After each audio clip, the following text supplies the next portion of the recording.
And guys, we are live for the second time. For real. For real. We did an intro and it was a recording. My bad, guys. My bad, Naser. I'm a fellow podcaster. I know how that feels. Welcome everyone to another episode of Dardish. I'm really excited for this show today because this is the second time we do the interview. The first time was a recording and I'm really excited. He was going.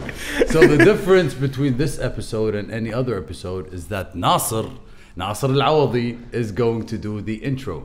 Go for it, bro. السلام عليكم حياكم الله معنا في برنامج Level Up مع ناصر. But today it's gonna be Level Up ويا دردش وعيد. So راح يكون mix بين Level Up podcast مالي أنا ودردش podcast مع عيد هني. We're gonna talk about podcasting and our experience, or at least my experience and how I got into it. Is that it? Of course, and man. maybe more. We'll see. Damn, he's good, huh? Look at that. I had to learn. Welcome to the Dardish Show, a place to sit back, relax, and enjoy a good conversation. Wallah, welcome, man. I'm really honored to be here, man. From a podcaster to a podcastee, somebody who's been in the game for a while. So let's just dive right into it. Tell the people about yourself and about Level Up. Well, my name is Naser Al Awadh. I'm a sport and fitness dietitian. I graduated from Colorado State University in the States. And when I first came back here, man, there was a culture shock. I diverted all my attention into my job. I mean, I've been in the States for 5 years. I rarely came back, like every year or so. I would come for a month or less. So kind of I'm busy there. I'm working on that. So when I came back here, I had to rebuild myself and refocus myself. So I started back here as a dietitian. كنت بس مركز على الconsultations والاستشارات. And then I realized something, that I wasn't using any of my hobbies. I wasn't practicing any of my hobbies. And one of my friends actually said that my hobby is collecting hobbies because I've always been into something new. Like I go to كل شهر شهرين I catch up with you and you're into something new. And the reason is that since high school, at least, this started.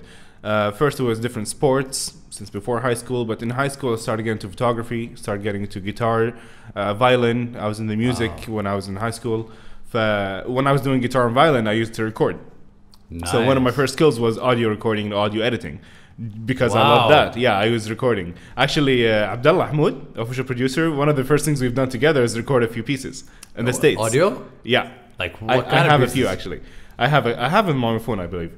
But we recorded one of my favorites. It was it's called the SoCal Breeze. We were both in California. We recorded that first. SoCal.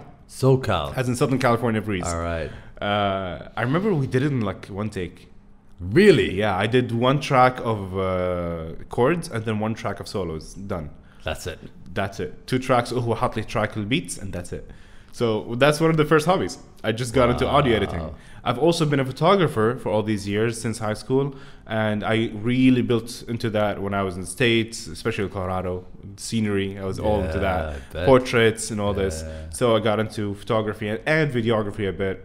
At least كان عندنا اتحاد نيوكس, National Union of Kuwaiti Students.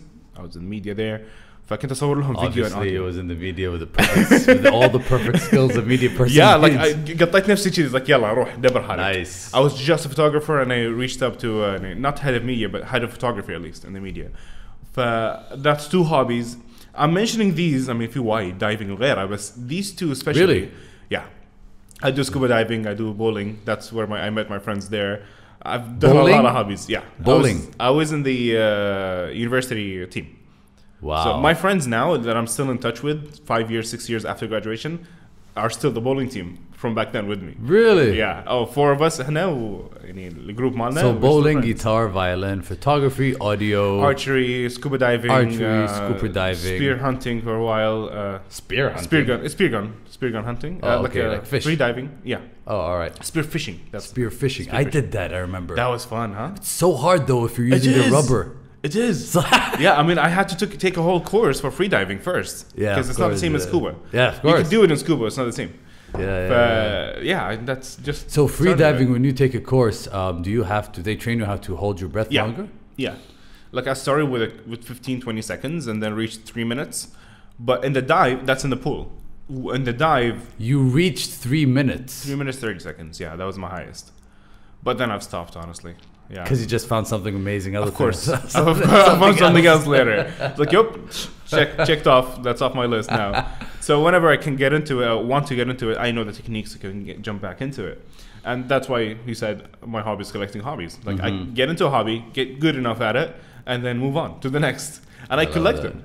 And the reason I'm telling this story, Eid, is that this mentality and this behavior that I've had since high school at least has actually helped me today in 2019, or end of 18, is that all these skills, all these hobbies that I've played around with, that some people actually made fun of me in بوهبة كل مرة يهب لي بشيء جديد.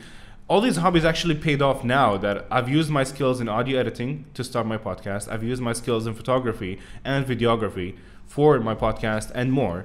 And all the editing I've learned for those two got me into it. Also being a gamer and a tech nerd, a kind of tech geek, I would say, made it easier for me to research, read up, and start my podcast with a few mistakes, of course, but it got me started. And the reason I started the podcast is the biggest, though. I've been listening to a podcast, especially مجال الصحة والتغذية. I've been listening to those since in the States, since I was a student. Came back to Kuwait, I still listen to them, like the Fat Burning Man, Tim Ferriss, وغيره. Even Joe Rogan وغيره, the big names اللي كنت أسمع لهم. Yeah. And I started with Fat Burning Man, actually. Wow. It was the first guy I listened to. Abel James. That guy is... Really? He's just a host. He's not even a professional in the field, but he's a host that introduced me to a lot of different doctors and professors and trainers and the people in the field that are out there that I usually wouldn't get in touch with or listen to. So I got to know more from his show, and then I was like, I like this. I like the idea of me listening to a show about different people in the field and learning from them. Why can't I do that? Like, ماكو برنامج عربي. I made sure that my podcast is Arabic. I mean, I could do English just fine, but اللي خلاني أسوي البودكاست مالي عيد إنه ماكو أحد من مجال الوطن العربي عنده بودكاست بالصحة. أو خلينا نقول not big enough at least. I found 2 or 3, but most of them are old episodes. حتى الحين 2018 كان آخر حلقة 2017-16. They start podcasting. It's like ماكو محتوى عربي بالبودكاست بالصحة أو خلينا نقول nutrition, health and fitness. It's like that was 2 or 3 years ago. I was sitting with my good friend Ahmed Najjar, Coach Ahmed. If you've been to my show or my Instagram, you probably know him. Coach Ahmed, he's always been supportive. So I was sitting with him. I was like, Ahmed, تخيل this conversation that's going on between you and me right now, and we always talk nerdy, like always talk about health and nutrition, fitness and training. I met him through the field. فقلت له تخيل في microphone here in the middle of the table, and we're chatting about this topic. At that time, it was intermittent fasting. Oh, and we started chatting about it and researching, and then we're pulling up Google and reading up here and there. I was like, تخيل شفت هذا conversation for 30-40 minutes that's been going on. Just put a mic here in between, edit it here and there, slap it on to podcast. Why not? And that was 2.5 years ago. Wow. Until 6 months ago, in June actually, I was like, I'm gonna start doing this. So I started reading up. I was like, okay, technical stuff. What do I need? How do I need software and hardware? What do I need to start it? And I jumped in. I read a lot and watched a lot of videos on YouTube from Pat Flynn and podcast communities and He's all like that. He's the king of podcasting. Oh, Pat Flynn is just عجيب. I تعلمت منه وايد, man, for my YouTube, for my editing and everything. And he's doing all that for free. It's all available right there on YouTube. You can just learn it. Of course, man. So I jumped in, learned all that, and I started. The first episode was a solo episode. Interviewed a couple of my colleagues, and then started calling up my contacts. Now, this is where my experience in the last few years helped out. That everyone I've met in the field of nutrition and health in Kuwait, like I've built good connections with. I've been social about it. I've been networking. So I pulled up my strings, like all the strings I got, called up my friends. It's like, hey, I have this thing called a podcast, and I want to record with you. What's a podcast? 90% of them, that's exactly what they said. What's a podcast? and some of them even came on my show and didn't even post about it because they didn't know how to explain it. They didn't know what it is. Wow. They just came in, recorded, and left. But I mean, I'm happy with that, but still. So I used up my connections first. I got a lot of no's, a lot of meh, I don't know. But still, my real good true friends came on. They helped me out. They came on my show. We had really good topics and negotiations and discussions. And that's how Level Up started.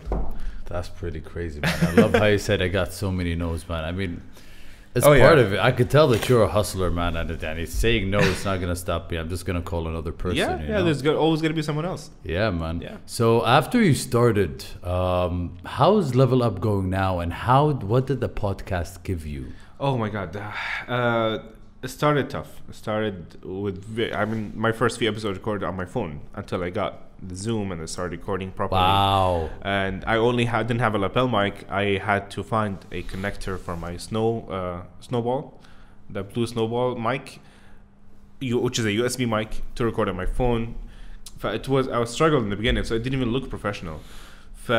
Since then till now that I have some basic gear to record, the podcast right now on Chartable, which gives you the stats for iTunes or let's say Apple Podcasts. In Kuwait, for fitness and nutrition, I've been in the top 3 almost consistently. I've hit number 1 for a few times, up and down. And if you actually count it as Arabic content, I've been number 1 for a few months now. Really? Like all the others in the top 10 are all English. So you do it in Arabic? Yeah, my Level Up is all English, is all Arabic. And really? Yes. As I said, because Eid ما في content Arabic. صح. 100%, bro. And let's be fair. I mean, yes, I encourage everyone in 2019 to actually know basic English. But if you're going to talk about specifics in nutrition and how we have to use heavy words, I would lose the attention of some clients or some listeners because it's just too heavy. And I don't blame them. They're not supposed to study nutrition in English for me. So, and plus, I'm listening to podcasts from Barra, the English podcast, and I'm learning from them. But one of the main reasons the podcasts are not popular in the Middle East is that there isn't Arabic podcast. Whereas YouTube, you'll have Arabic YouTube channel. Yes. So I insisted on making my podcast in Arabic. And as hard as it may be sometimes, I have to insist on my guest to talk as much Arabic as possible. المشكلة هنا dude إن content sometimes is hard to translate. The content on the podcast, of nutrition, let's say, or specific topics in fitness, some words are just hard to translate. So they would say the English word and then يندمجون بالسالفة كلها in English. فيصير شوي الموضوع tough, you know? I have to wait for them to finish and then translate it. So I did get some negative feedback from that. Wow. And, choose a language, either Arabic or English. And some of them was like, hey, just keep it Arabic. You said it's Arabic, keep it in Arabic. I can do my best, but I cannot control every single guest. And I cannot skip a guest because they use some English. Especially if they have really good content. Stop the episode, he spoke in English. Sometimes, yeah, they make you feel like that. I've reached this now, and alhamdulillah, the podcast is Saudia. I just actually reached number 1 in Saudia this week, which was very tough. Yeah, number Saudia, 1 in Saudi? Saudi. Like in the past months, I've been seeing like my the biggest countries that listen to my podcast. Kuwait has been number 1, but in the past couple of weeks, it's been Saudia. Yeah, consistently it's been Saudia now, and I've reached I'm now between 1 and 2. And it's me and another Saudi guy, and I'm very happy. It's called Saudi Vegan. It's vegetarian. A Saudi vegan. Yeah, a Saudi vegan has a podcast, and he's been dominating. Have a podcast. He's been dominating, man. He's been dominating number 1 in Saudi Arabia for fitness and nutrition. That's amazing. So man. Me kicking him off for at least those few hours or days being first, and now like we're trading places between first and second. Wow. I'm happy about that. I'm really happy about that. That's amazing. Bro. Yes. Habibi, thank you, man. Wallah, that's amazing, bro. Started from a phone, hustling your way up there, and hours trying to edit reverb. And it's tricky, man. I mean, like sometimes you really want to do it in English. Sometimes, any words or explanations or guests or topics or just the conversation just slides in English. Yeah. يعني مثلا أنا with my guest, I didn't know that me and Khamis were gonna talk in Arabic the entire time, and we did. We spoke in Arabic for the entire episode. Okay. And our pre-launch for Instagram, the number 1 negative comment that we're getting is, why are you guys speaking in English although you guys are Arabic? I was like, that's true. But, but it's tricky because we're going to first do subtitles. Yeah. We're not targeting certain people, and we're flexible. So we don't mind having guests that are going to speak Arabic, you know? Mm-hmm. So for your podcast, I mean... I had to be more strict. Yeah. Because I pitched it as the Arabic podcast, and I've been competing with the Arabic podcast. Or at least starting them up. I mean, I'm competing in some areas, but actually starting them up in a lot of areas. Really? Yeah, like in fitness and nutrition. They're barely any. I mean, now we have the project, but it's English as well. Yeah. In health and fitness, nutrition and fitness at least, there aren't many. There's the Kuwaiti diet. One of my good friends, Naser Al Awadh, he started his Kuwaiti diet podcast, which was kind of it came along with his book, The Kuwaiti Diet. So he started a podcast. He's been doing it on iTunes. He's doing fine as well. He came on my show for a couple of episodes, and I've been encouraging him to do more, because the more podcasts there is out there, the better for all of us. I love that. Honestly, like, I'm not competing with other podcasts. If there are more podcasts out there, people will start listening to them more. Yeah. To a certain extent, of course. Yeah. So for now, I want more Arabic, let's say, Arabic podcasts. English, whatever the language you use, but Arabic podcasts. Because we need to get out there. It's 2019 and we don't have enough still here. I don't like that fact. I love that, man. I really love that. I mean, it does make sense. So you've been podcasting longer than I have, and you have way more experience. Who are the podcasts in Kuwait? Like, I've never heard of any podcast other than... Okay, let me give it to you here. First, in fitness, the first person I've met was Abdullah, the Kuwaiti diet. He posted like one episode every few months lately, so I've just trying to push him to do more. Like, what I did is I went to iTunes and typed Kuwait into the podcast. That's it. And I came up with one or two. That was in health. And then I went general and I put Kuwait. And there were a few, but like 99% were in other fields. Especially there was personal development, business or personal development and business. Yeah. And the launch, Khalid Zenki, I forgot her name. Dalal, that's her name. Yeah. Dalal Jna'i has a personal development for females specifically. And there are a few here and there. Dr. Samar Baqir has one also for marketing. But I've noticed their episodes, they weren't consistent. At least, like, you might find 5 per month and then 1 per month. And so for some of them, at least, they weren't a bit consistent. And they were all solos. That's not negative, but it's tricky. It's tricky doing. I mean, now I understand why they're not posting that much, because they're relying only on themselves to have content and to record. So this is not a criticism; it's just an observation that that's how they're doing it. Now, I found something like while watching Pat Flynn. At first, it started as like for me finding a way for passive income instead of the typical way of doing just consultations and online consultations. I wanted to expand. I wanted to do more. I wanted to launch an ebook, an online course, webinars, stuff like that. Oh wow, nice. So I found out about Pat and podcasting through this. Like, I was searching for this. Passive income. Yeah, I was searching passive income. Pat Flynn came out. I mean, he's the master of that. Oh, yeah. And then I started watching like his 12 stuff. streams of passive income. Yeah, exactly. And I was learning from him about all these topics. And then he mentioned something about a podcast. I was like, oh, wait, I like this.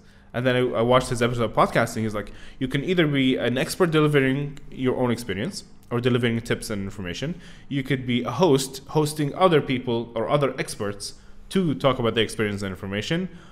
I was like, wait, I am both. Nice. I can be an expert that talks about it. I can be a host that brings out other people through my networking. And I can be an expert host in the same topic, in the same interview, talking about health and fitness. So I mixed all those. Right, yeah. So now even when I'm hosting, I mean, I really have to hold my tongue sometimes and let them talk.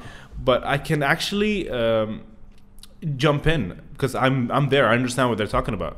Like, I've been to hundreds of interviews as a dietitian on TV and radio. And 99%, or let's say 90% of the time, they have no idea what they're asking me. Or at least they don't have no idea what I'm replying with. Wow. Like, they would ask you the question, generic nutrition questions. They wait for you to answer. But I know while I'm answering, they're listening to the producer. And they don't know what I'm talking about. Because sometimes I get another question that I actually already answered. So I learned, like, yep, they have no idea what I just said. So I knew what was wrong. And I knew how to fix it and how to make it better. So I'm using that. I'm really enjoying it too. It is fun. It is. It is. I think that consistency, marketing, branding, creating a community, these things are a lot of things that podcasts and companies and startups lack here in Kuwait. And that's why they don't last. Yeah. I mean, like, when it comes to passive income, podcasting is the last resort when it comes to wanting to make money, especially passive. Especially here. I think it's impossible to make passive income from podcasts unless you have like affiliate links and plugins. Yeah, that's how it started now. Yeah. That's how I started. But even that is not that easy here. I mean, anywhere else in the world, affiliate marketing could be freaking Amazon, could be any website that you can use a code with. And here, I have to manually go to each and every company. Like, I've been to food companies that provide me, they gave me links. They didn't pay for episode sponsors. They actually just gave me a link. Like, here, put this code. This episode is sponsored by whoever. And use this code to get a discount, and you get a kickback. And the kickback could be just a few KDs. Like, it's not much. Exactly. But it's can't cover the episode. Or no, not at all. Not at all. Not the equipment, not anything. So I knew, like, the podcast wasn't, it still is not my main passive income stream or anything. It's barely giving me anything. If anything, it's spending money on it on a monthly basis, but not yet. But I knew that it's just a starting point. It's just going to get me out there. It builds up into a YouTube channel, just like the cameras here with us. You can start having clips there on YouTube. You can start getting more information from the guests, and that's something I'm really enjoying. I'm learning. Like, with every episode, I mean, you meet another dietitian and you exchange information. You meet another trainer and you exchange information, or a physiotherapist or whatever. So I'm enjoying that part for sure. You're right. I completely agree with you, and especially if you want to do the whole mediapreneur, passive income part. So the space you're in when it comes to fitness and diet and health, it's pretty tricky when it comes to creating a digital product, because the space is so saturated. At least not in this region. I mean, like, around the world, in terms of like passive income and digital products. So did you create a digital product? Have you thought about it, or was it like was the ebook just a lead magnet for you to just create a funnel? So what was the plan? Well, my first idea was, I'm bored of Instagram. I'll say it out loud, plain and loud. I'm bored of Instagram, and I'm really not happy with the way the algorithm works. They want us to be more or less slaves to the phone and to Instagram specifically. I have to post so much, I have to interact so much just to reach my own followers. Did you guys hear that? Which is really unfair. I mean, literally, I have almost 25k now followers. I cannot reach my own followers unless you guys interact with me. And for you to interact with me, I have to post things that will make you interact. And as you've seen right now on Instagram, the post that when I post something scientific, man, and I put all the effort in research and talk real well about it and type it out, they don't interact. I don't get as much interaction. But put something controversial and something that would make them speak out, and they will comment. Now, Instagram doesn't matter. They don't care what they post as long as they post, like they comment. As they engage. Yeah. If they engage negatively, like if they're swearing at me, like they do at some of the controversial posts or people, they swear at them or post just any nonsense, that post gets into the Explorer and gets popular and reaches more of that person's followers. But for us, I work so hard on the videos for the podcast. I mean, that last video took me 3 hours just to clip into 5s. Like a whole video, I clipped into 5 clips. That video is barely reaching 2,000 of my own followers. Out of my 25, organically, the unique followers, reach is barely 2k. That's less than 10%. That's less than 10% of my own followers, which makes no sense to me. But at the same time, I do understand, man, and these days with the huge growth of Instagram, every person follows over 1,000, let's say over 500 minimum, and mostly over 1,000 people. So if you are following 1,000 people and you only interact with a few, Instagram will see that you're really interested only in those few and not with the whole 1,000. So it will show you more of those few. Now, if I'm posting stuff that you don't like or don't comment on, it will end up being hidden from you. So you won't see my post coming out on time. Or sometimes you would see one post from me and you go into my profile, you've missed 4 or 5. And that one post that you saw is most likely going to be because people interacted and engaged on it. So that's why I have like every third post for me is a question to get people to answer, to get them to engage. And once they engage there, I reach, and even then I get 5k, 4 to 5k, which is still not 4 to 5k worth of likes of reach. Of reach. I hope it was likes. That's reach only, yeah. I barely reach 1,000 maybe likes or views, which is very sad. I mean, when you put in so much effort and you know content. I mean, I've been saying content is king. Content is king. Focus on the content and the followers and the people will follow. But it's becoming really frustrating, honestly. But marketing is queen, Habibi. Marketing is. As soon as they see that you're a business account, that you're making money out of this platform, they want you to spend. Yeah. It's crazy, man. And that's how it is. Honestly, yeah, true. Like, even with Dardish, it's one of those things where you're going to have to invest and find out a way where you can start selling to your followers, start creating lead magnets in a way where you can actually inject money out of them. Like even my business coach, he told me about how he calculated an average, how much he's making per follower. So if you're able to sell, if you're able to story tell, if you're good at storytelling, especially in the Instagram stories, because Instagram stories, you can reach all of your followers because you'll just show up in the beginning.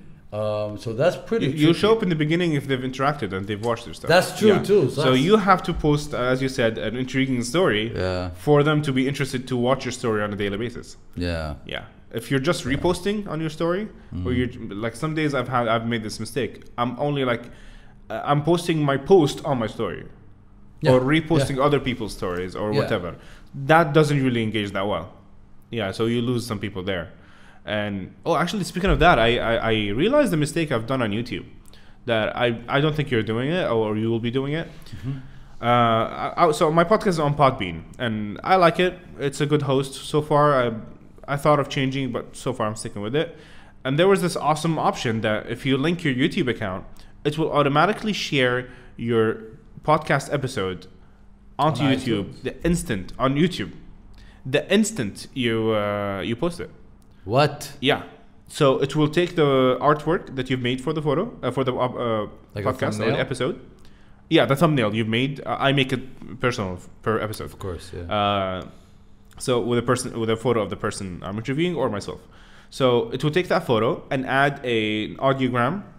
Is that what they're called? Audiogram? Audiograms, like the audio graphics. Oh, okay. I think that's like the music frequencies. Yeah, the frequencies that. They add that to it, and it will be a static photo, basically. A static video, it's a static video with the audio of the podcast. It looks amazing at first, and then so I even added to the list of where you find my podcast. Like, here you can find it on YouTube. It was good in the beginning, but here's the problem: with an episode is more than 30 minutes. The majority of mine are over 30 minutes. With those episodes that are over 30, the problem is that your podcast, your channel will have videos of over 30 minutes that people will not watch. And here's what the problem is. YouTube will see that your channel is not interesting to people because they're going in, starting the video, and they're not finishing it. It's a 30 to 40 minute video, and they're not finishing it. And the reason is not that the content is bad. It's just that YouTube is not made for long videos, at least. At least not for my content. Because if I have a podcast that I've made to be audio that you can listen to in the car, listen to in the gym, listen to on your walks, you can put your phone back in your pocket and do that. You cannot do that on YouTube. Of course. So when they start a full episode on YouTube, they're not going to finish it. So I've had over 20 episodes that are all over 30 minutes that are all not being watched enough. Like they would watch just a few minutes and then you will see the graph go down. So YouTube digitally labeled my account or my channel as uninteresting. So even then when I started making clips, they weren't reaching much. Like right now I'm barely reaching 100 per video. Wow. And that's on YouTube. And that's a lot of work for each video. Exactly. So here need to get a break. Is like, okay, let me assess what's going on here. So I started researching YouTube, a Podbean to YouTube link, if I should post a whole episode and a static video. And all of them said, no, you should not. As interesting and as cool as it may sound that you'd have your podcast on there, people won't listen there. And then again, algorithm will punish you. Yeah. So I decided to take off all my episodes from there and only leave the clips there. And on each clip, I would have the link for the full episode for iTunes and for Podbean. And actually right now I'm just putting Podbean because it would show up for both iOS and Android. So that was something, like it took me months to realize that, and that killed my channel in the meantime. So now I have to really build up on my YouTube channel again, even though I have good quality content and videos. Wow. That sounds hard, man. That sounds hard. That's all the stuff behind the mic, huh? Like people don't know about that. Oh yeah. Like a lot of people don't know that's the party that's going on this week for us. I think I mean, what I love about podcasts is they're passive, you know, like you don't have to just sit down and watch them. But at the same time, you need the YouTube because sometimes people want to know who are the people behind the mic, you know? You want to get to connect to them on a human level, you know? Exactly. But yeah, man, I love talking all about this podcast and tech stuff, but I want to talk about nutrition, man. Hit me up. Tell me. Let me ask you a question. What are 3 misconceptions people usually have about nutrition? All right. I've actually just done a video of that. Perfect. There are actually 5. Let's start with 1. People still think that they need to eat very low calories. That's one of the biggest misconceptions, and that's been the main topic of my lectures for the past couple of years or 3. People still think that 1,000 to 1,200 calories is adequate to survive. And not survive, to lose weight and be healthy. Like their definition of a healthy diet is around 1,200 calories. For both male and females? For both male and females, wow. Which is completely wrong. Yeah. Completely wrong, not even females. Not even the smaller petite females. Wow. Here's the thing, and here's the reason. You can get that number. I mean, there's a thing called BMR, basal metabolic rate. The basal metabolic rate is the amount of energy your body uses to maintain your physiological functions if you're laying down, breathing only, not even thinking for 24 hours. That's basal metabolic rate. So that's the energy your body needs to stay alive for 24 hours without expending one extra thing. Without even moving. Without moving or thinking. So there's no even an extra calorie spent for thinking. It does take a lot of calories. And that number is just around, like, I've never seen anything for an adult female, small female, I've never seen less than 1,400 or 1,300. That's without thinking. If that person just goes to work, hell, she didn't even go to work. She's just walking around the house. Maybe she's just doing chores, maybe she's thinking, maybe she's working at home or studying at home. That person already started expending close to 1,800 or maybe more.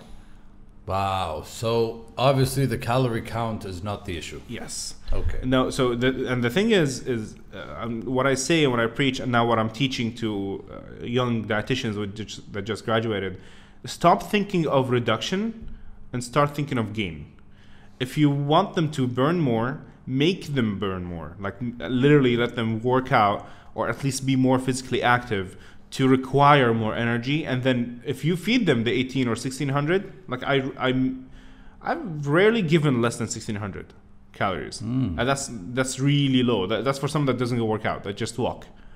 For that person, I give them 1,600 and they lose weight comfortably.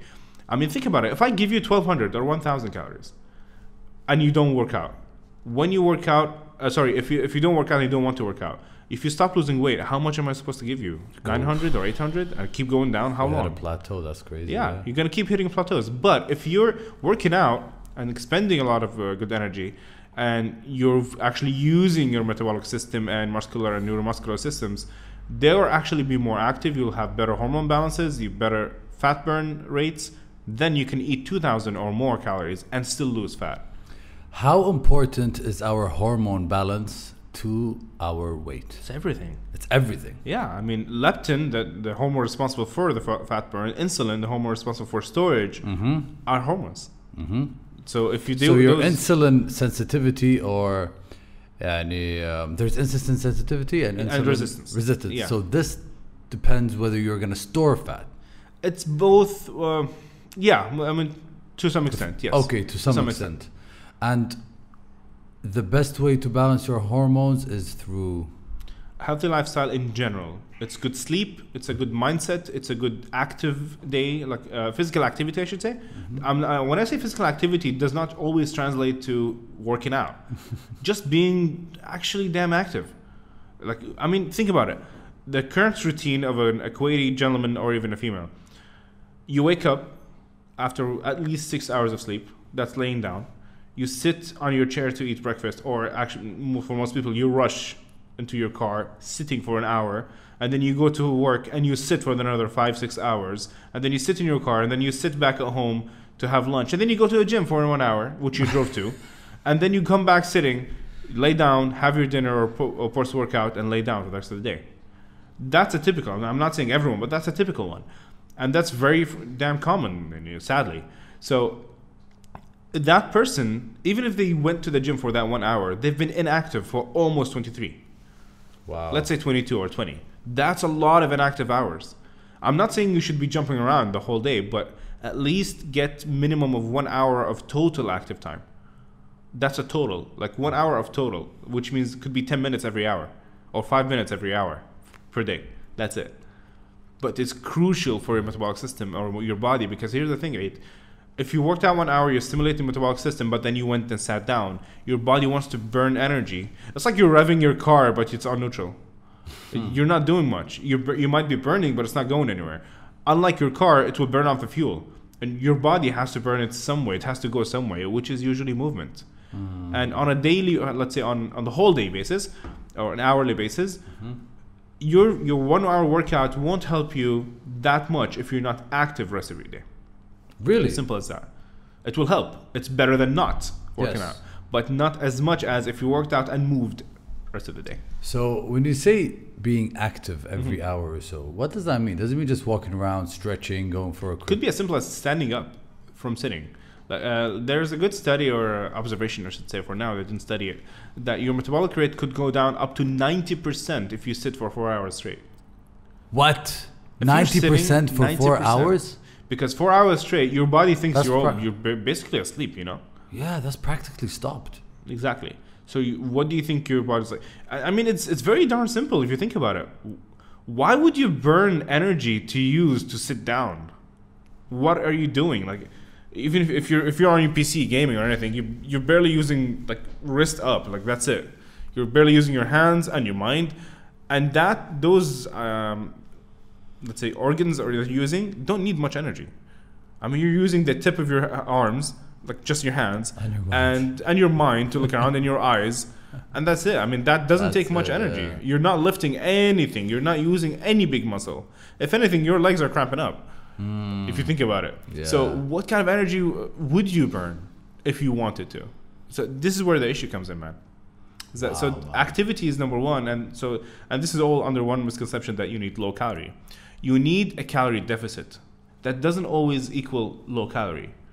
To have a calorie deficit, you want to start up with, pumping up your burn by working out and being active. Then eat enough, and then eat to a deficit. Okay. So if you burn, let's say my BMR is just around 2,300 calories, so I would never eat less than 1,500. 1,800. Sure. And I don't want to do. I want to be active and reach almost 3 calories per day of burn. Therefore, I can eat 2,000 or 2,500 comfortably. So when you say deficit, how low should you go? Like when you say that your BMR is 2,300. Yeah. So you, on average, eat to lose weight, not to maintain. 1,800, 200. Yeah, you cut down 500 to 700. That's my safe zone. And when you are in a calorie deficit, we spoke about hormones. Yeah. How are your hormones in those states? If you're just 500 to 700 calories, you should be fine. And if you're active, and the total number of calories, the total, it's not just a deficit. The total makes sense too. If you're in a deficit at 1,000 calories per day, it's not the same as being a deficit at 2,500 a day. Right. Yeah. It's because you're not just eating energy, you're eating nutrients. You're having macros, micros that have a huge effect on what you produce or what you synthesize as hormones and proteins and vice versa, and other things actually. So if you're having enough food, you're having enough nutrients, you're having better functions and better hormone synthesis and production and balance. And how important is the health of your gut in this entire game? It's key. Think about it this way. Nothing enters your bloodstream until the bacteria in your gut gets first dibs. So they're like the soldiers that protect your... Yep. They're the line of defense, the first line of defense. Before the food, which is raw at the time, food entering your mouth is still raw. It's not calories. It's not nutrients. It's still outside your body. It's still outside your body. Going through your mouth, your stomach, into your small intestines, it's still raw food. It's not energy. It's not macros. In the stomach, you start getting some of it because of the start of breakdown and digestion. And then goes into your gut, and that's where the bacteria kicks in. You have probiotics and not so probiotics. They both start to eat the food first, and then give you the rest, and dump the rest, and dump the extra. So they start eating it. They give you the leftover, which you actually can use, and then it goes through the bloodstream. Well, not really the bloodstream. Starts going to the portal vein, only to the liver. So it's not gut to body. It's gut to liver to body. Okay. So it starts in the gut with the bacteria that breaks it down, and then goes to your portal vein, only straight up to your liver, and then the liver handles the rest. What about if you had a leaky gut? Leaky gut is where the walls of the intestines itself literally have kind of holes in them. And most of the time it's related to an imbalance of bacteria in your gut, and let's say a deficit of some nutrients that are not healing your gut. So in that case, you will not be, let's say, utilizing the proper nutrients that you're actually eating because you're not absorbing them, and they're leaking out of your gut instead of going to the portal vein into the liver. And leaking out to where? To your bloodstream? Into the cavity just outside. But here's the thing. Most of the time you don't really leak out because you would literally almost die because of the infection. It just goes into the walls, and sometimes like small parts that go out.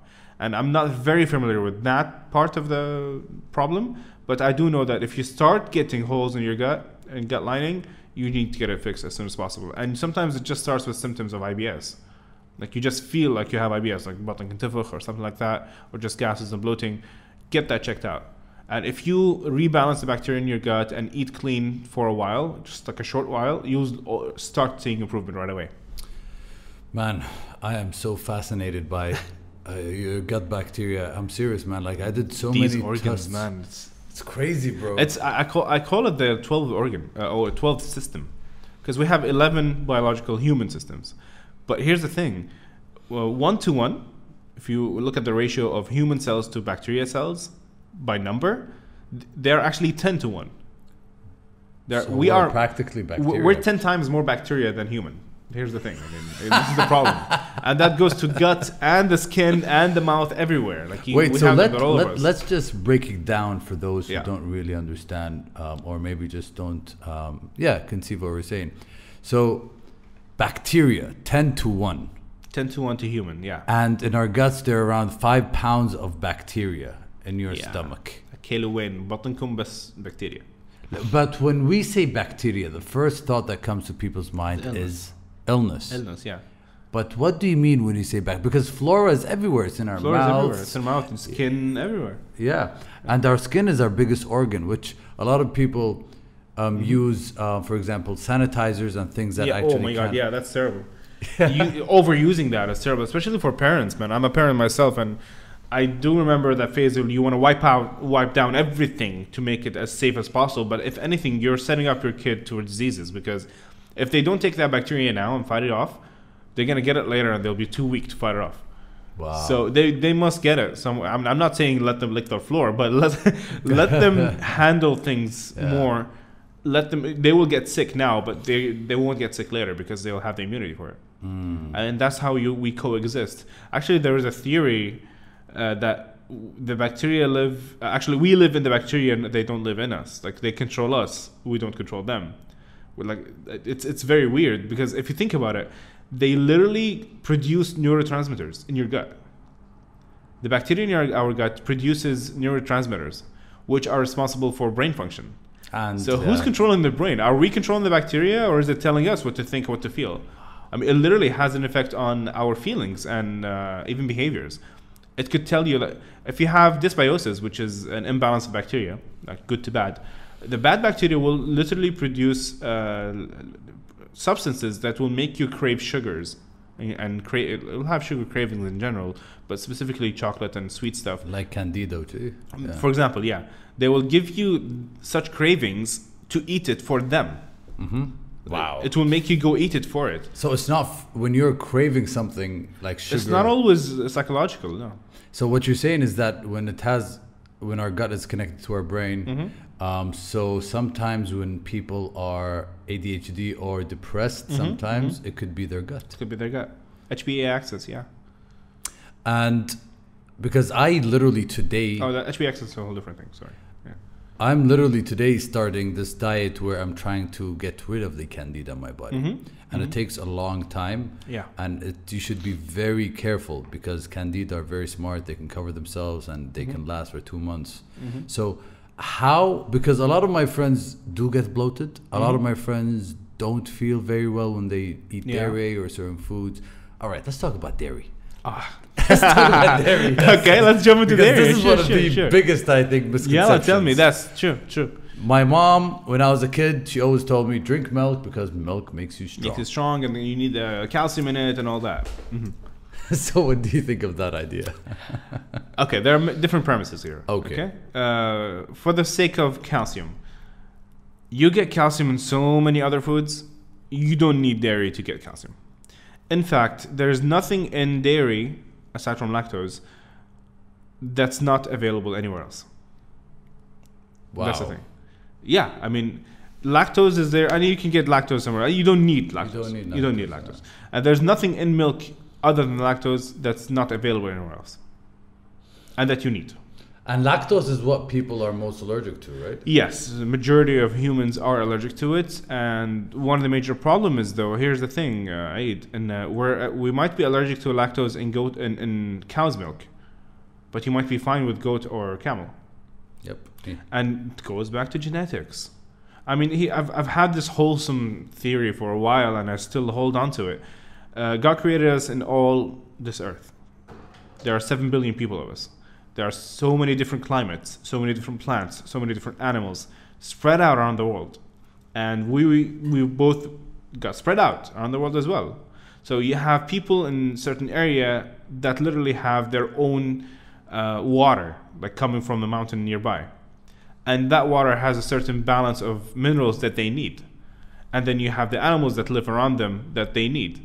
And then they have the flora as well, the plants that they need.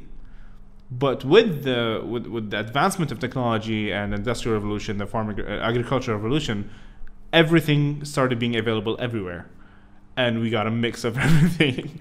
Like, we had camel's milk and goat's milk in the Middle East. We were fine with it for ages, and we weren't drinking it that consistently because they don't produce as often. But with the revolution, we started having cow's milk in Kuwait and everywhere in the world, and we started drinking it more than anything else. And I still have this. I mean, it's not an n=1. I'm not by myself. I've tried this on many other people and clients and friends. I have a sensitivity to cow's milk, but let me drink goat's milk or camel milk, I'm completely fine. No bloating, no gut, nothing. No effect, no side effects. Wow, I love that you connected. So you have to see it this way. Like, it's a wholesome view. You can never study it 100%. I mean, 7 billion people, you can never study everything and everything and everyone. It's very tough, but it's a theory. It's a hypothesis, and I stand by it so far. It's been working so far for me. So it makes more sense to me that way. Like, that's why there's no such thing as the best diet for the whole human race. We're not all supposed to eat the exact same thing. Like, if you tell someone, if you say the vegetarian diet is the best, and can you tell that to the Eskimos? They don't have vegetables. What are they supposed to eat? They cannot live on a vegetarian diet. And say this to someone who lives around, and I mean, vice versa, something the opposite. So I don't believe in one diet fits all. I don't believe that there's one way for the human being to eat.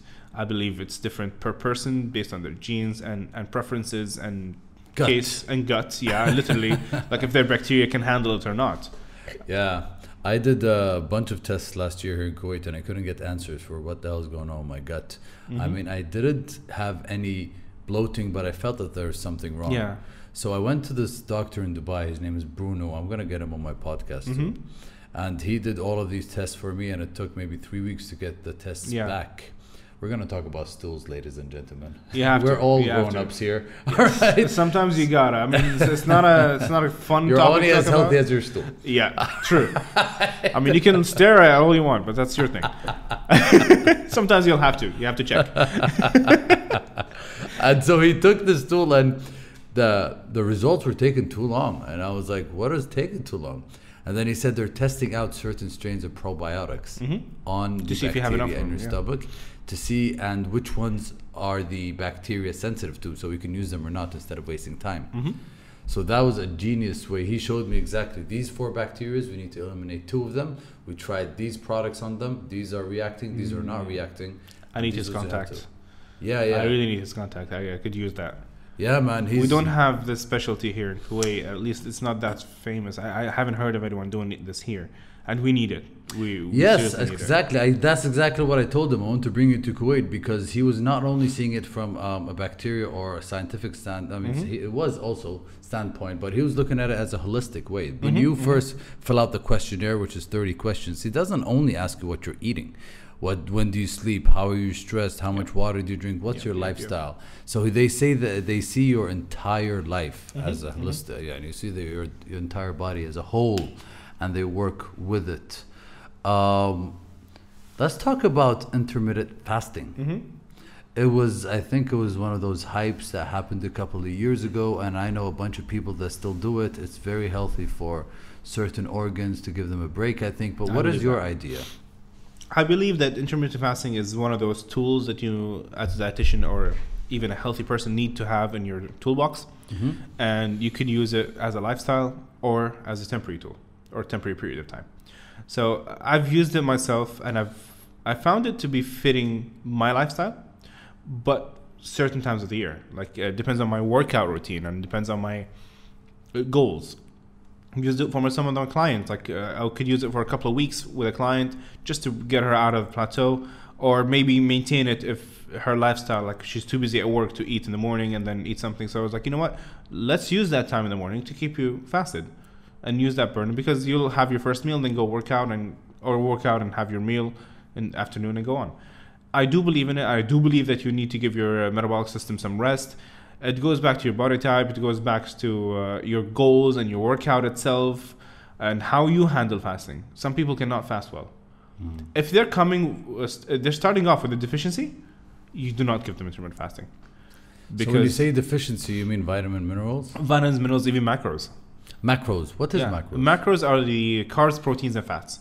Okay. They're macro because you need a macro amount of them in grams instead of micrograms. You need an amount of grams of them per day to sustain energy. And the 3 macros, carb, protein, and fat, they're building blocks and energy sources. Building blocks and energy sources. The protein is a building block. Fat is a building block to an extent because you make some hormones from them. And then you have the carb and fat are energy sources. Protein can be an energy source, but it's not recommended. Like your body doesn't want to. It would have to break down. You'll have extra amino groups, so it doesn't want it. So for intermittent fasting, I would be careful to get someone on it if they're starting off deficient. If they're starting off deficient with in general nutrition, like they're not eating enough, I wouldn't start them off fasted. I would get them back on track by eating enough, and then see if they even need to go fasting, even intermittent. And if someone has a certain micronutrient deficiency from symptoms, I noticed some symptoms of vitamin D or vitamin C or whatever deficiencies, I might get them back on some supplements. What are the symptoms of these deficiencies? Mainly, you'd have fatigue, you'll have lack of focus, hair fall, hair loss, or sometimes you see them in the skin. And the ones on the skin are more derma, so it could be something completely different. It could be like you can just use a cream and it's fine. But you can also. But when you say a lot of people, when you say fatigue or lack of focus, a lot of people aren't able to be aware of those symptoms. Yeah, especially if they've had it all their life. Yeah. So sometimes I ask them about their quality of their sleep, how they feel waking up, how productive they are. More sometimes actually I ask this a lot. It's one of my main questions. How you feel waking up? Yeah. Acidic, non-acidic, tired? Yeah. How you feel, as you said, acidic. Do you have a dry mouth every time you wake up? Would you wake up aware, or you drag in your feet? That makes a huge difference. It could, I mean, sometimes it has to do with psych. If they're waking up uninterested or unexcited to go to work, that's a whole different thing. And sometimes you have to talk about that because it has to do with psyche, and the psyche has to do with physiology. So, stress levels, sleep routines, all those things kick in. If all those look good, but they're still having an issue waking up in the morning, or they feel fatigue throughout the day, or memory retention or focus, short-term memory retention and focus, then it's something in their food. If all the other factors are fine. Do you know what's the best part, guys? I met this dude like once, and now I'm just really enjoying this conversation. Oh, you have no idea. I don't know how much time already. Guys, this is my episode, guys. Like, I don't know how much. Like, all of the questions, I have such an agenda for this episode. Like, all of the questions. Well, I'm enjoying this, man. You're asking good questions. No, seriously, man. I'm loving this. Okay, so we spoke about gut bacteria, stool, intermittent fasting, all the good stuff. Yep. Let's cover another interesting topic that a lot of people are talking about or trying nowadays. Let's talk about keto or paleo. Now I'm on a paleo diet, and it's because I just want to reduce the sugar intake in my body. But what do you think as a diet or a lifestyle or something people should try? Well, let's start with this. Keto has been something I've read about keto more than 4 years ago. I started like Fat Burning Man when I first started listening to him in the States, and then one of the episodes he got someone to talk about keto. It was Peter Attia, actually. It was he mentioned him, Dr. Peter Attia. I watched his TED Talk and went from there. He started talking about keto. I was like intrigued by it. I just graduated, so I was like, this doesn't seem like anything I've studied, and it's actually the opposite of it. Like everything we've studied is like saturated fat is the killer, and fat is bad. Fat is bad, and carb is good. And this is the complete opposite. I was like, man, this sounds like Atkins again. We've heard Atkins. We've heard it over and over again. Then there's Atkins 2.0, and actually, the more I dug into that, man, low carb has been there since 1861. 1861 or 62, something like that. Say more. Same plan. So wait, what happened in 1861? There was a guy called Banting, I think William Banting, if I'm not mistaken. His last name is Banting for sure.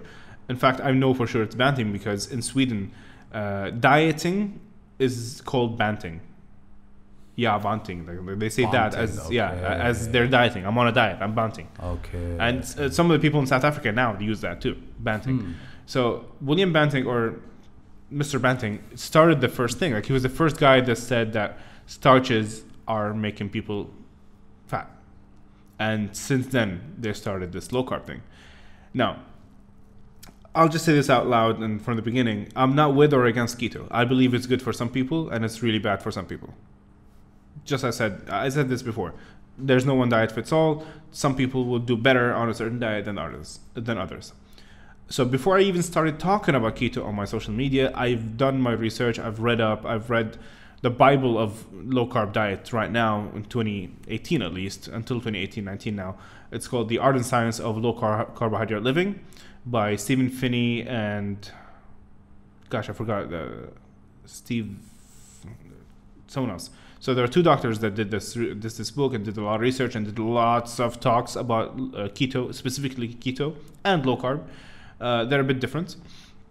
So I've read up on their books. I've watched a lot of videos. I've followed Tim Noakes' topics and his trial in South Africa about these kind of things for 2 years. And then I was like, you know what? That's it. I'm convinced. I'm going to start talking about keto. And that was 2016. So in 2016, I started talking about keto. I started giving it as a diet. I've been on it twice. I've lost some weight on it and then couldn't maintain it and went back on it, lost some weight, left it again, and gained all the way back. And something felt off while I'm doing the keto diet. Something felt, I was like, I knew for sure I was doing it right. I knew how hard and how hard it was to maintain as a lifestyle. And I knew what I was supposed to expect from it physiologically.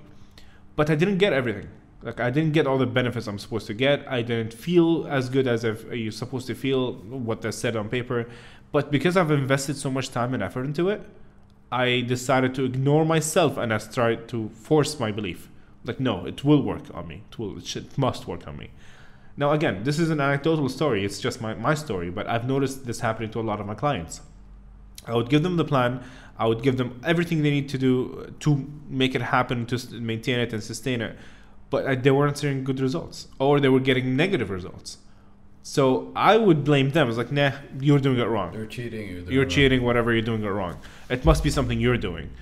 Until I was getting negative effects, like, so wait, I'm also doing it wrong? What's going on? What do you mean negative effects? For example, I was having crazy insomnia. I mean, I'm already kind of insomniac, getting extremely insomniac on a daily basis. Wow. That was something new. Like I've never had that since at least college. Like, I don't know. I heard that intermittent fasting does that to you, no? It all goes back to carbs, so how much carbs you're having. If you're doing intermittent and low carb, you know, be careful. You can do it, but you have to be careful if your body can handle it. So some bodies will do amazingly on keto. I have to say this. Some bodies will do amazing on keto, So and they some gain bodies muscle, they lose Yeah. weight, you're right. So And this goes back all the way to a genetic level, man. And it wasn't until recently in 2018, early 2018, I did a genetic test through one of my friends that actually knows the company, knows the labs, and he's a geneticist, like he's a doctor in that. And he actually told me to choose this lab because he's seen the labs and how they work. So I've done the genetic test with him. It's not the sensitivity test. It's just a profile, genetic profile. And it tells you we all have the same genes, but we have different variants of the gene. So we're humans, therefore we have the same genes, but we have different variants that says basically how we function or how efficient that's the we are information at in things. the Yeah, gene, yeah. exactly, the epigenetic level. So he was telling me about the variant I had, and I got the report and we sat down and chat about it. Before he gave me the report, I was like, here, before I give you this, we will be talking about this, and this. For example, your sensitivity to different macros, micros, and even the ways of training. It's like, okay, so before you see the results, let's discuss from your experiences, because you're self-aware, you're a dietitian, you experimented on yourself. What do you think the results would say? I literally told him, I think paleo would be best because I feel like I always crave protein and I do well on high protein.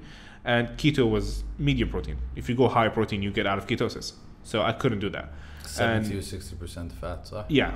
So you can, if you have too much protein, you'll get out of ketosis. So I couldn't have that. So I told him, I believe I will have the gene that says I will need more protein or do better at high protein.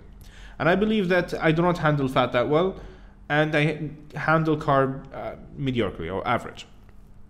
So that's for the macros. And for training, I told him that I believe heavy lifting and sprints or HIIT intervals is best for me. And I was right on all those. That was exactly what my genetic form, like he pulled it out of his bag and was like, here's the results, let's check them out. I was totally fine, totally true. And the reason is, I mean, I didn't guess that. I've experimented with keto, with paleo, with low carb, with low fat, with high carb, with everything. I experiment. I mean, it's literally part of my job. It is my job. And same with training. One of my hobbies, I do cycling, swimming, triathlons now. I've done duathlons. I've done 3 triathlons right now. Wow. Yeah. Wait, I mean, you average. did average. 3. You can't just throw it out there. I've done 3 triathlons. I've done 3 triathlons. And here's the interesting part. The first 2 triathlons, I've done them fasted on keto. While I was doing keto, so I'd done them fasted. That was really darn interesting. Wow. Yeah, I mean, I had a small piece of chicken, a small piece of sweet potato the night before, and then the morning of, I had BCAAs and a shot of coffee, and I've finished both races. Wow. Yeah, that's crazy. And the second race was a whole different story, but we'll keep that for later. So from all the experiments I've done in training, experiments I've done in eating and dieting, I knew that some plans work best for me, especially when they're together in the same time. Like if I did this workout with this diet at the same time. For example, I did CrossFit and paleo at the same time. That was my best results. But to be fair, those are only 2 aspects. At that time, I also had my mindset was at a much calmer state. Like I was single, I had nothing to do, I was just going to work for a few hours and then just working out and eating for a living, literally. So stress-wise, I was at like -1. I was fine. But now with responsibilities, being a father and all that, it's different. So that's a factor we have to also consider. It's not just the activity and food. They're major, but they're not the only. So cortisol is a huge thing. Yeah, cortisol is huge. I mean, one of my latest episodes with Dr. Ali Al Attar, he's a physiotherapist, we talked about overtraining. because we share clients between him and I that are just overtraining. They're having physical pains and they're under eating. So he helps them tone it down, and I help them feed up, and they're fine again. So yeah, that's a major factor as well.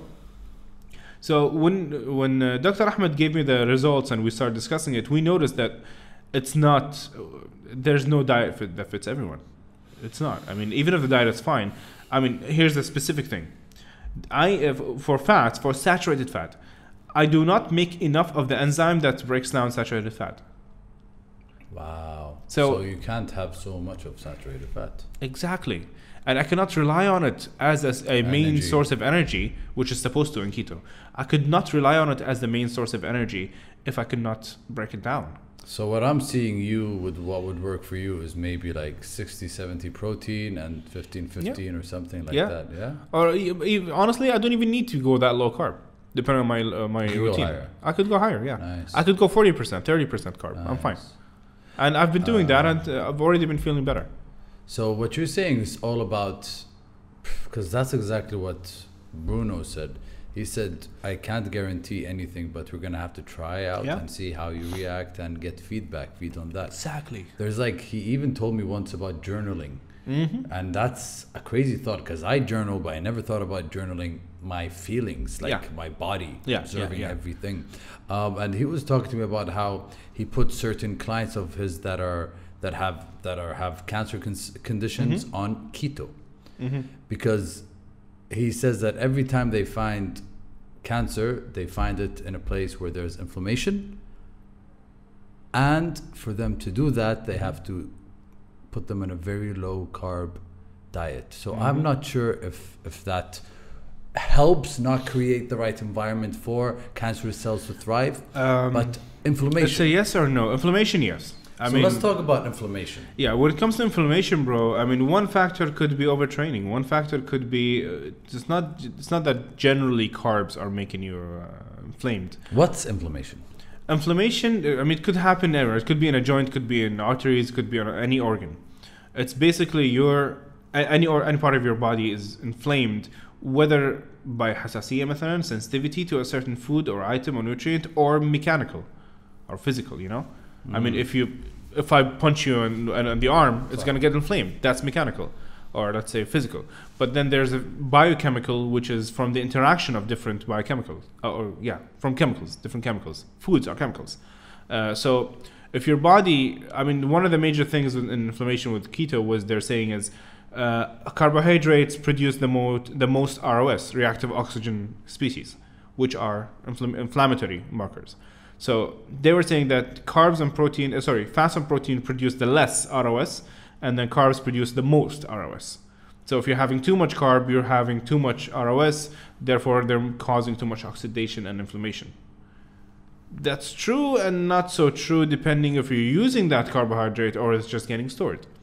If you're eating high carb and then you're burning it off within a few hours because you're burning it off in the CrossFit or any kind of training or triathlon, that your workout is 2-3 hours on a bike or run or mix or both. So if you're doing that, your body won't have time to get reacted to the ROS. I mean, store it, huh? Yeah, if you're going to store it and it's going to store too much, you're going to store some glycogen, that's fine. But it's the extra that stays in the blood, the blood glucose that stays in the blood, that causes or leads up to, not causes, but leads up to insulin resistance. Yeah, then you might have some issues. Then the extra carbs in your blood will be an issue. But this goes back to our first talk when you asked me about the myths, like the low calorie thing. You're not supposed to be inactive and eating low. You're supposed to be active, therefore it won't stay in your blood. You won't need to eat low. Yeah, you won't eat low. You don't need to eat low of anything, whether it's carb, protein, or fat. Yeah. I mean, if you have a special case, like in your case of the candida, you might be a bit picky for a certain time, and then you go back to normal. Yeah. I heard the study that said like 55% of Americans suffer from leaky gut, but they're not aware of. Yeah. And I'm not sure about the exact stat, but I've heard many numbers. I mean, it's because I don't get bloated, man. Like I don't feel that there's anything wrong.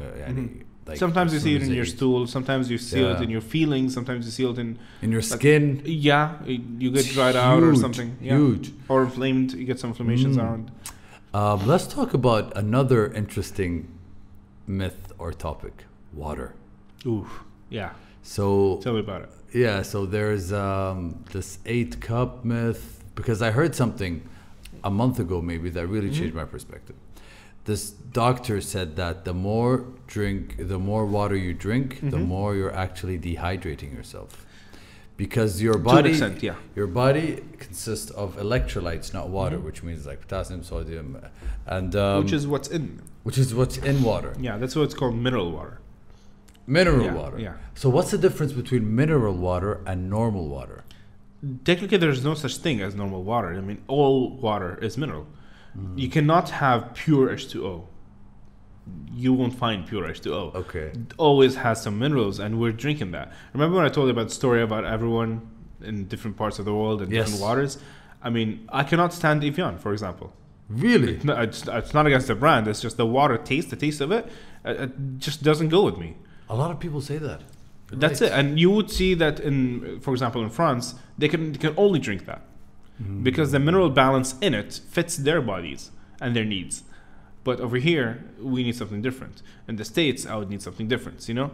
I mean, the people in the States need something different. It goes back to genetically what your body is used to needing more of in terms of minerals.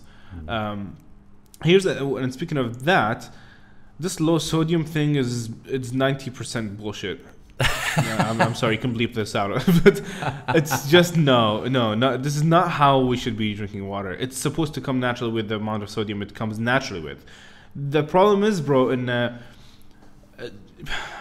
people are so worried about sodium in the water. Like, if you have enough water and it's not low sodium, you'll be getting what, 500, 300 grams of it or milligrams of it? You can get up to 2,000 per day.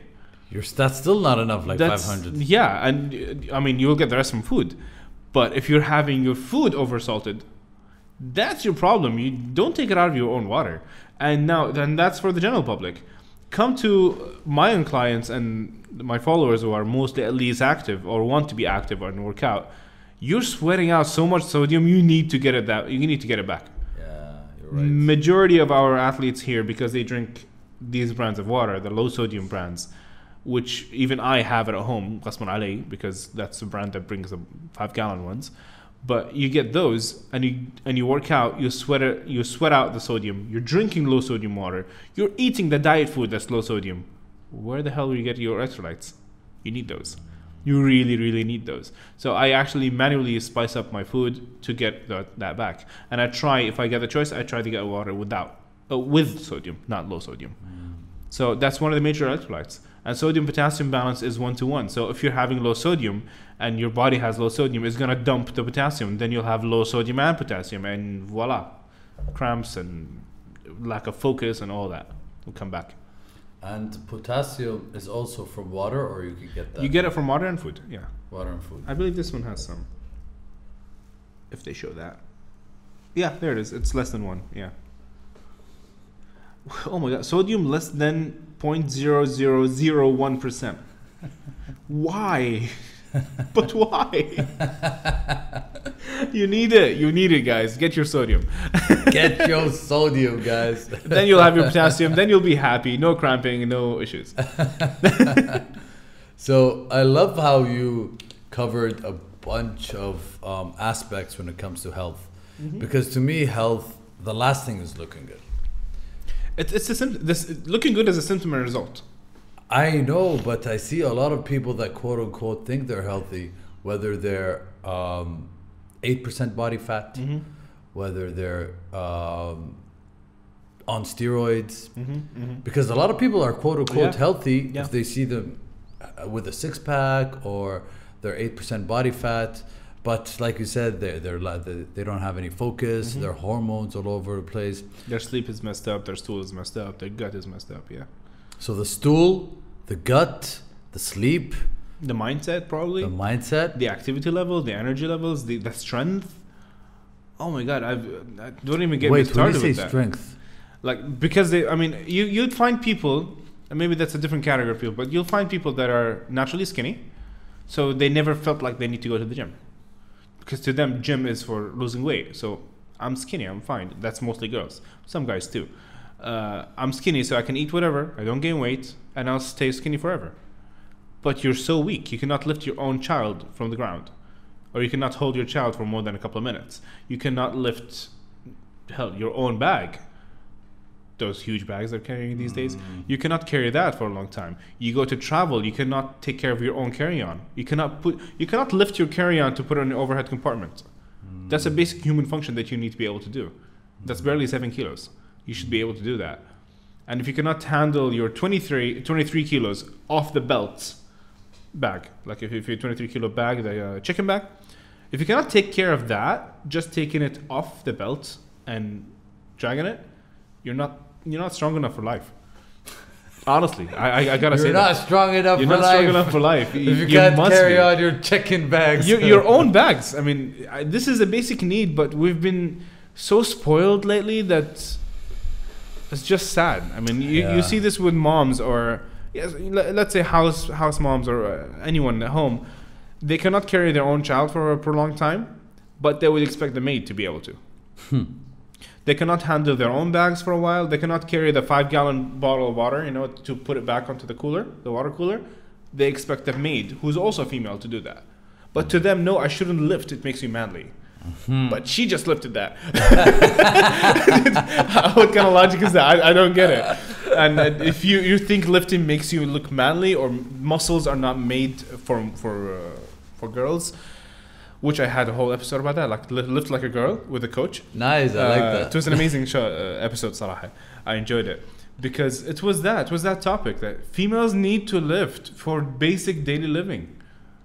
And when females say, I don't want to get big, it's not easy getting big. It's not. I mean, we're guys, we have testosterone and we work our off and we still cannot get it in.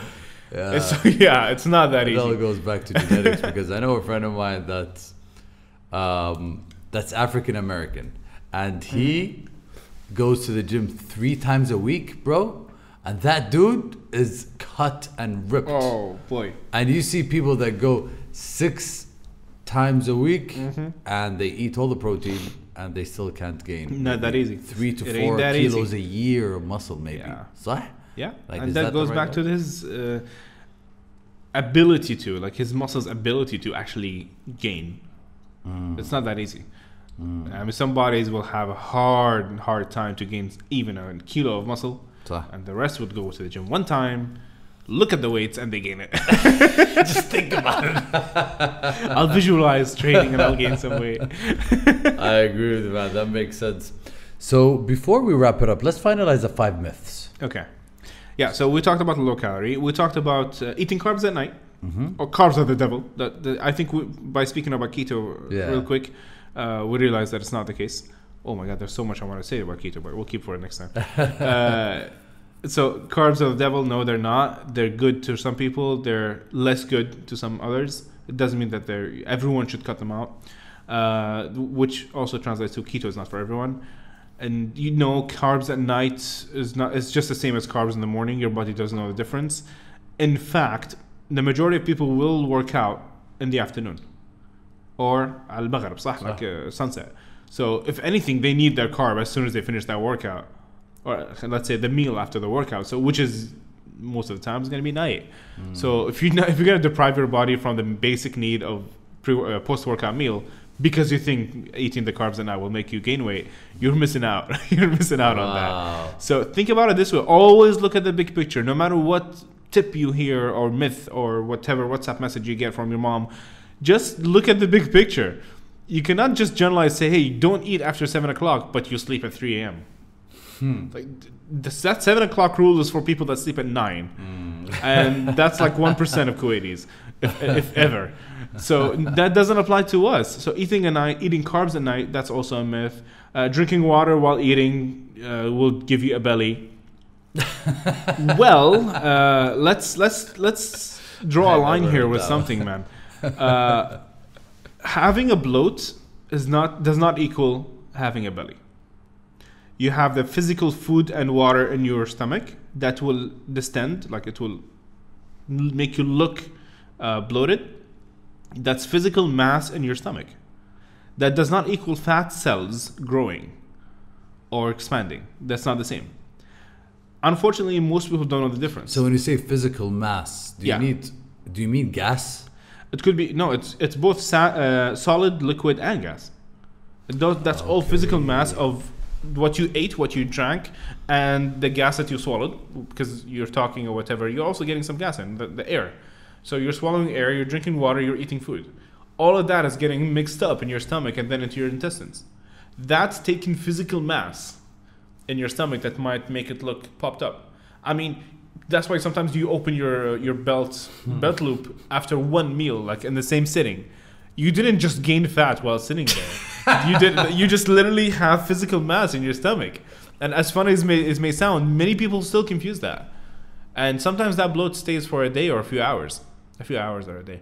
So that might confuse them, thinking, oh, did I just gain weight because I ate that off meal or that big meal? No, you just have it in your stomach, and it will take up to 18 hours to get out.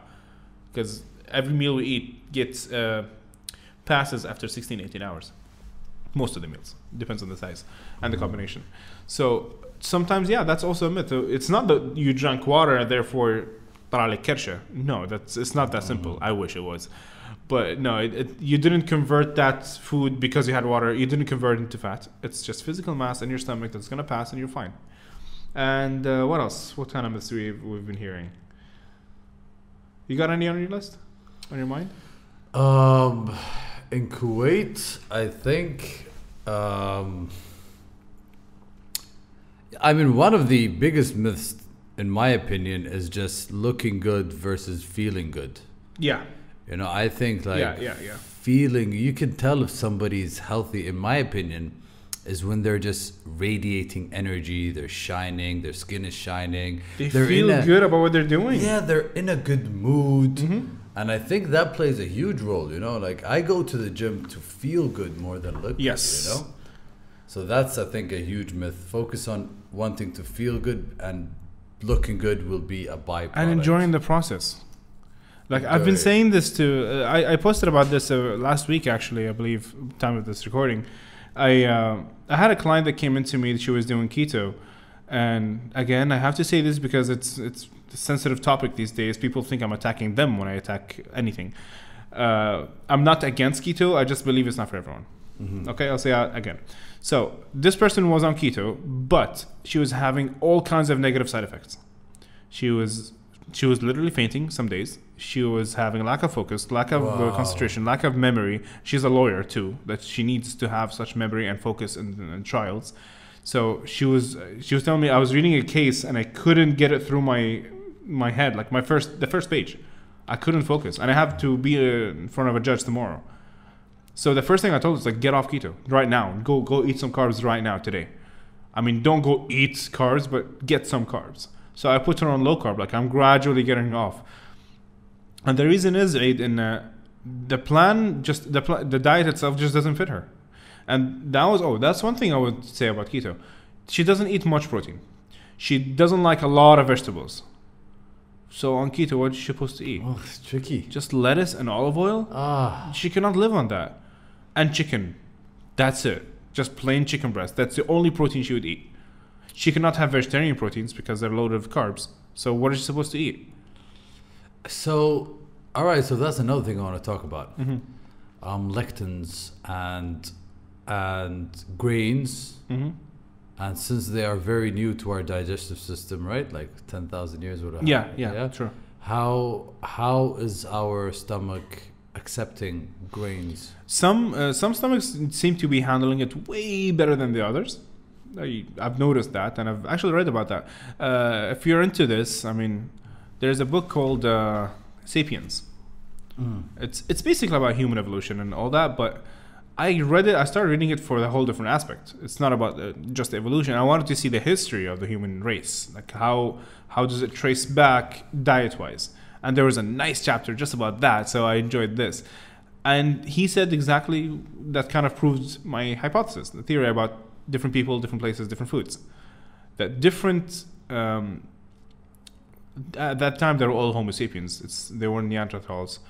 But at that time, even Neanderthals, they had a different diet than sapiens. And then sapiens themselves, which is us, had different diets all around the world. You had there was a whole tribe of Homo sapiens in an island for hundreds of thousands of years, or 1,000 years, that didn't contact anyone else. So the agricultural revolution didn't touch them. So they didn't eat grains all their lineage. They've never had them. Wow. We're talking about Homo sapiens. Homo sapiens. Still, Homo sapiens. Homo sapiens, yeah. And I forgot, there was some island near Australia somewhere. I'll get you your name. But that was really interesting that you have different people with different gut microbiomes living off without them just fine. So, and then you have different people like in Antarctica or in the cold regions or in the desert regions. Each one of them, wherever they moved or migrated at that time, decided to stay or stick with a certain diet that fits that environment. So therefore, with that environment came different foods. With those different foods came different gut bacteria and different adaptability to eat and consume those energies, those foods. So I cannot say that grains are bad for everyone. I would say they're bad to some people, again. I mean, I know I sound like a politician just trying to be unbiased, but the more I've read into it, honestly, that's just the more I believe it. I was so ashamed when my doctor told me that I can't eat grains. No. I mean, I'm fine with bread, but I love rice, man. I see what you mean.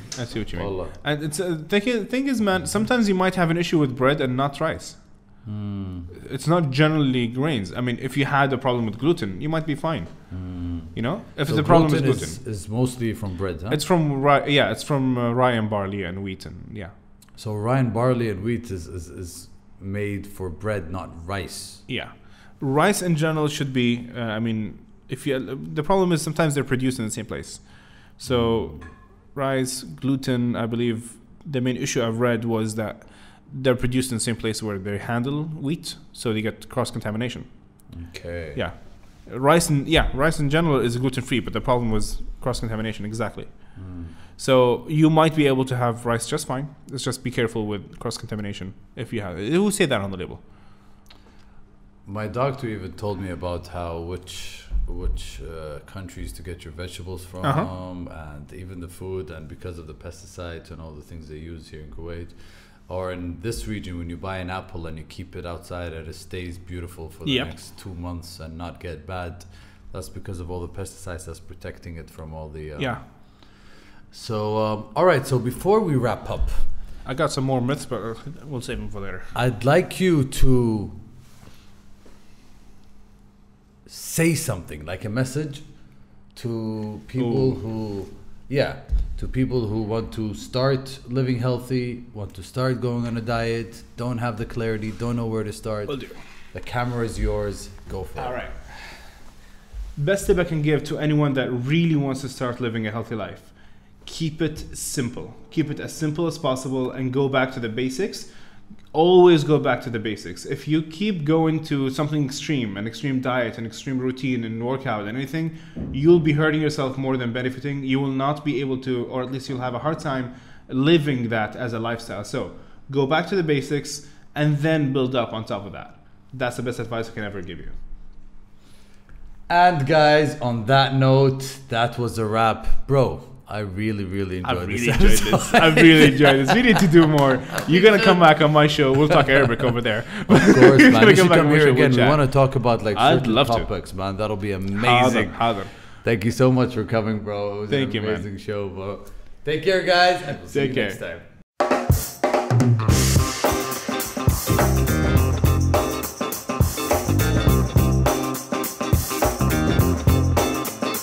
Gotta be against the law to look this damn good. Watch out now. Cause baby, I feel real good and I wish I would. Watch out now.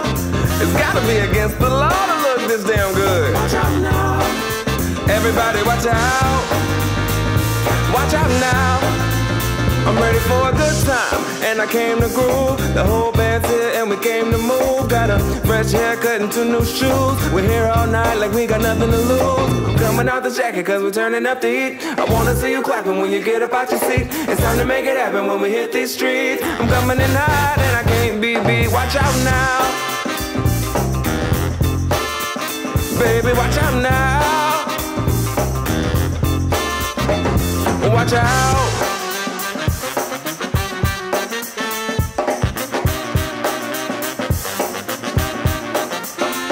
I'm on the move, I'm going up.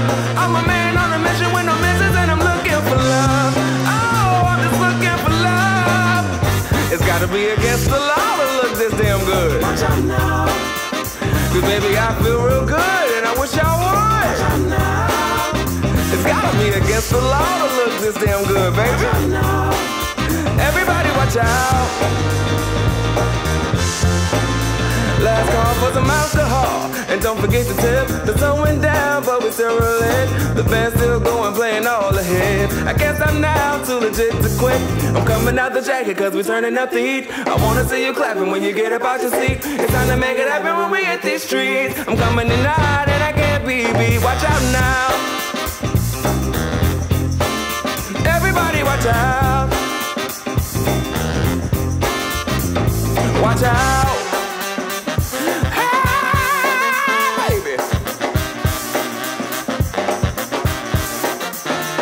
I'm on the move, I'm going up. I'm a man on a mission with no missions, and I'm looking for love. Oh, I'm just looking for love. It's gotta be against the law to look this damn good. Watch out now. Hey baby, I feel real good, and I wish I would. Watch out now. It's gotta be against the law to look this damn good, baby. Watch out now. Everybody watch out. Watch out now. Everybody watch out. Watch out now. Watch out.